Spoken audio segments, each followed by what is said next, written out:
for a wonderful lecture. I'd say something about the Israeli situation, but I have to start that when we speak about Israel and democracy, we have to write a small note that not everything that Israel does in the areas that it controls can be called democracy. Just to remind ourselves of the reality in which we live.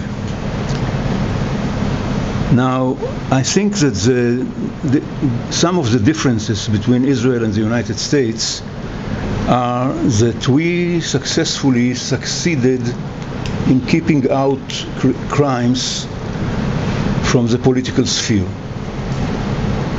In most instances in Israel, politicians are not interested in this issue, and I think this is for our benefit. I'm saying it as a generalization, but it's clearly true if we compare Israel to the United States. Very less interest of politicians in this issue.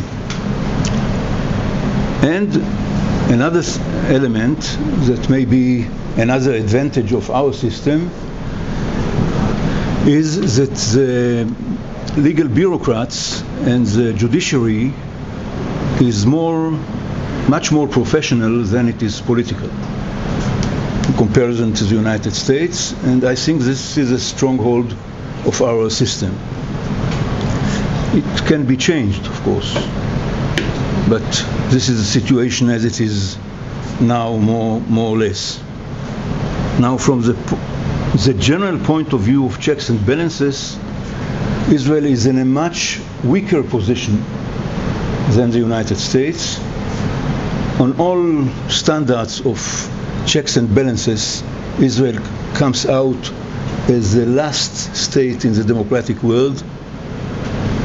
And I think in this sense, the American system is much more solid from the point of view of preventing unlimited government. With us, everything relies on this thin fabric of the legal bureaucrats and the judges. I don't have to go into it. We don't have a constitution. We don't have a real separation between the executive and the parliament.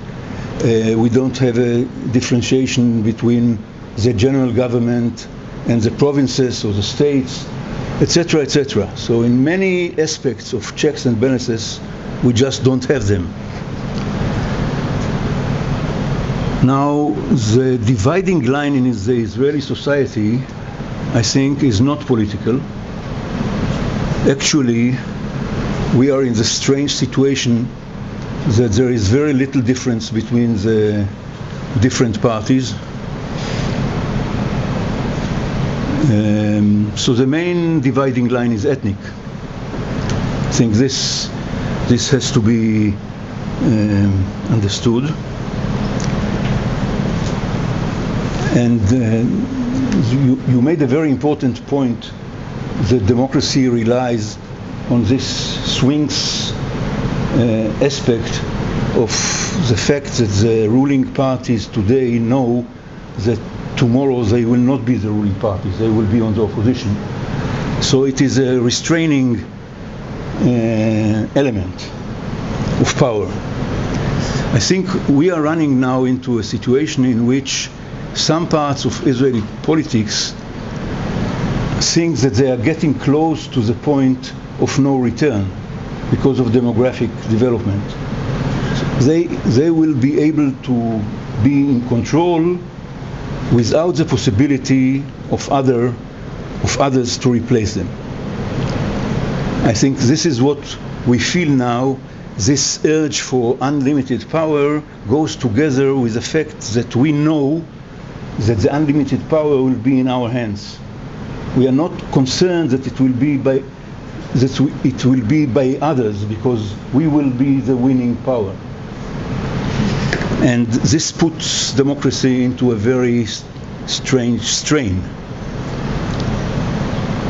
And of course, the Arabs as a political power are out. This is also a very important element. I think the central crisis in Israel now, you spoke about trust, people trust in the government. I think what is characterizing Israel now is that most citizens don't think that the main consideration of the government is the public good. And it's not because of the police. In some circles, it may be the police, mainly in the Arab community. But in the Jewish community, it's not the police that makes this feeling or sentiment.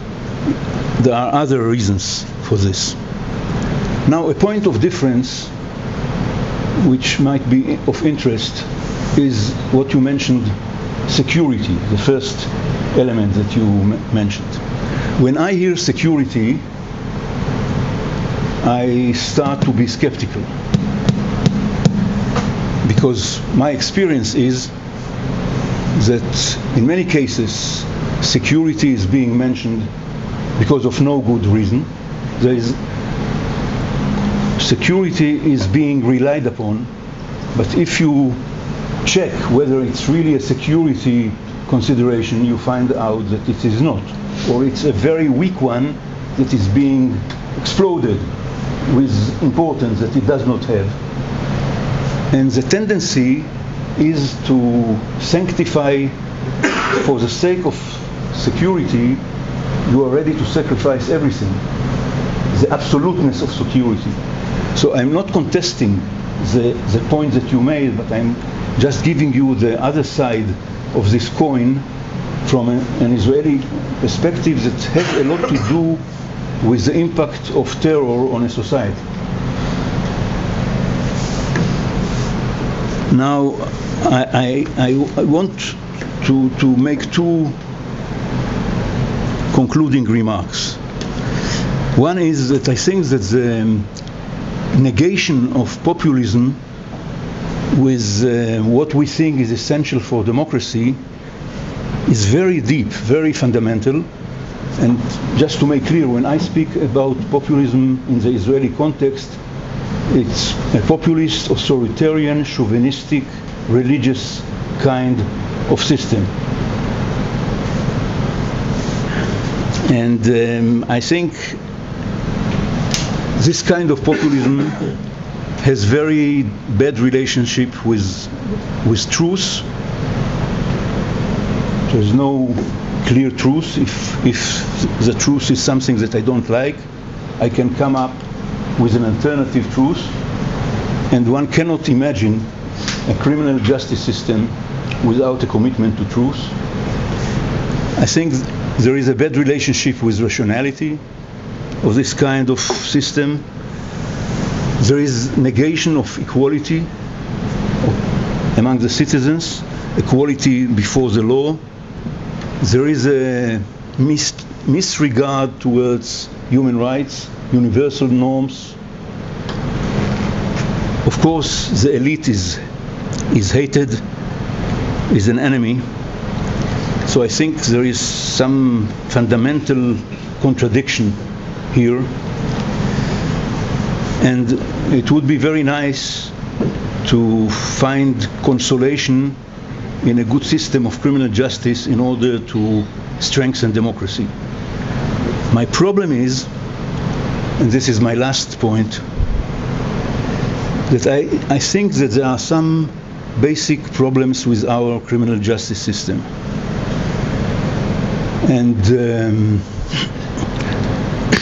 And we have, first of all, to find ways how to correct them before we can use this system as a savior, a partial savior of our democratic system. And to mention some of the problems, I think over-criminalization is one of them, and it's everywhere, and it's impossible probably to get rid of it. And as long as this is the situation, we have a problem with this system that we call criminal justice. Then there is the adversary system with a story of equality of arms, which is not reflecting reality in many instances.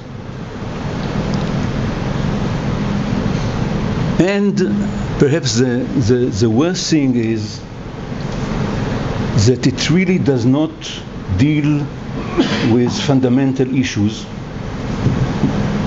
the conditions that enhance and bring about criminality, and it creates the impression, the illusion, as if it is being treated, while hiding the fact that it is not being treated at all.